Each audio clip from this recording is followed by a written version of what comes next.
welcome to another Mad Hatter review. Wanted to do a quick one today because I wanted to talk about the big two companies that represent a lot of toy sales, Hasbro and Mattel. Okay, those are the two giants in the space. Let's talk about Hasbro first because Hasbro just put up their new haslab, the Marvel Legends haslab Giant Man, okay? And if you don't know, haslab is a crowdfund. Now, I have been on the record in terms of crowdfunds and not being wild about big corporations doing crowdfunds. I think that is something that smaller companies should do. I did a whole video about it. I'm not going to get into the whole thing, but the gist of it is crowdfunds are all well and good if they make it, but if they don't, then you don't get the stuff.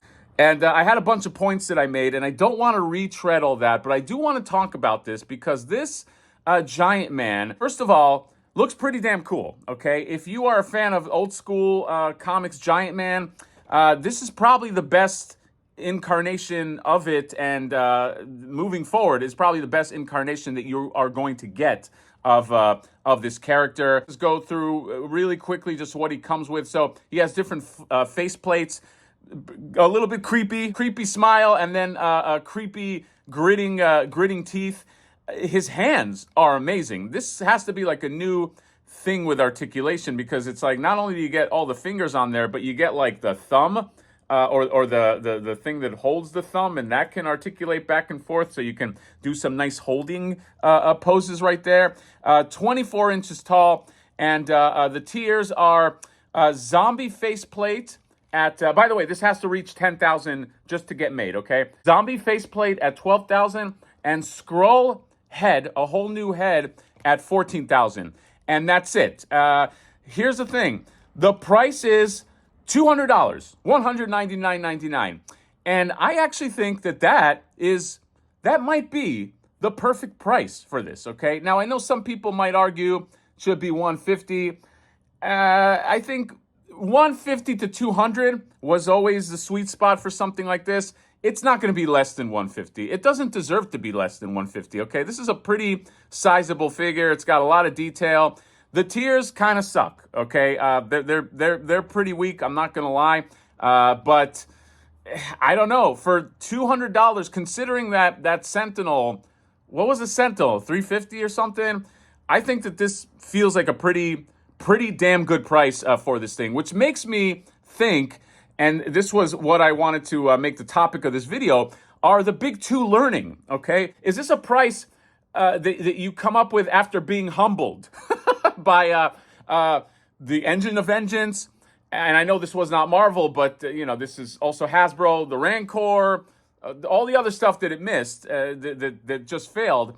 This feels like we can't squeeze fans price, all right? $200 feels like a fair price, especially considering other giants that have come out. Now, obviously, the Sentinel, I think it just came with more stuff, but I don't know.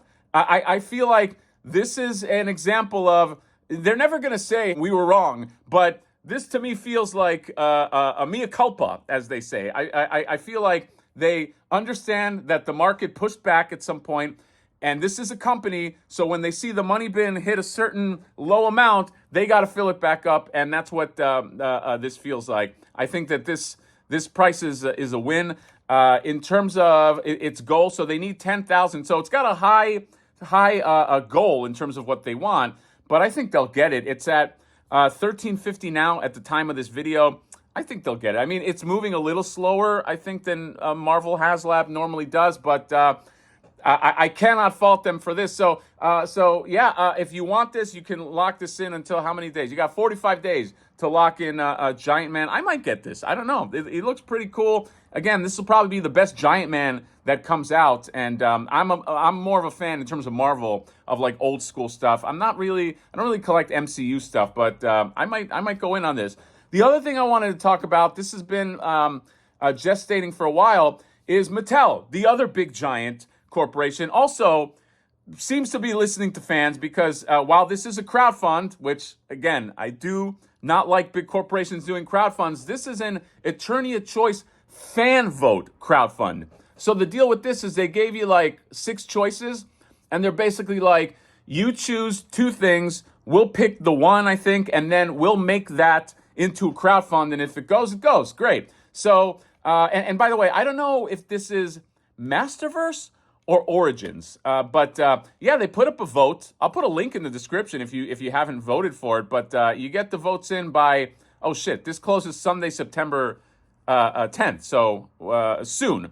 But you can vote for the following things. Attack Track, and again, I don't know if it's Masterverse or Origins. I assume it's Origins. Attack Track, Doom Tower, which I thought was so cool, man. I mean, we've never had this. If you watch the Filmation cartoon, big staple with the coils that are in the ground. I'd love to have this.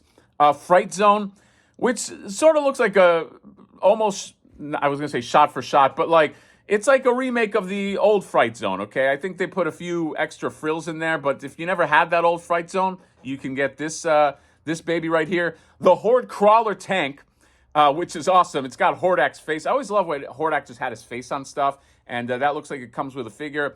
And then Snake Lair, okay? If you love the Snake Men, you want a place to house all the Snake Men, you can do that. So the ones that I voted for, not to reveal my vote, okay, but I went Doom Tower and Fright Zone just because I'm such a Horde maniac. I just had to go in on those, but I wouldn't mind.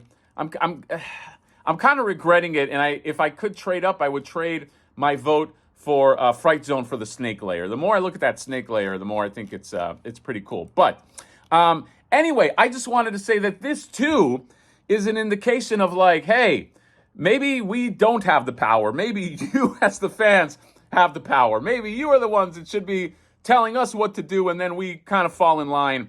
And we also shouldn't gouge you with insane pricing. At the end of the day, the toy business, while these are big conglomerate corporations, the toy business appeals to a smaller demographic, at least adult toys. So if you don't win their hearts, I think you're going to be fucked. I think that's a good way to go bankrupt. So, or at least that department to go bankrupt. So I do think that this Giant Man being at the price that it is, and this crowdfund is an indicator, at least to me, and I've been, I don't know, in the toy game for a little while, that these guys are listening. So I'll take that as a win, okay? Can they do many, many other things better? Yes, they can, but I'm not going to, I don't believe in like qualifying every positive with a negative, okay? We know the negative stuff. We'll talk about the negative stuff, but I'm going to make this a positive video. And that is it. So, Giant Man, I'll put the link in the description just in case you don't know. Up for, not pre-order, but crowdfund him right now. If he gets to the tiers, if he doesn't get to the tiers, I think it's still worth it because it's just, honestly, a zombie faceplate and a scroll head. It doesn't get my mojo working, but maybe there are some people that really, really want that. But it's got to hit, what, like 14,000 for that last one. And then on the Mattel side of things, you can choose. You can choose all the stuff you want. So that is all. I thought this was worth discussing. Let me know what you guys think. Also, if you don't mind, on the Mattel thing, let me know what you guys voted for if you did vote, because I'm interested in that as well. Not that I want to see your vote. Okay, your votes are obviously confidential, but you know, let's just fucking have some fun here. So that is all. Comment, subscribe, drop me a like. See you next time. Bye bye.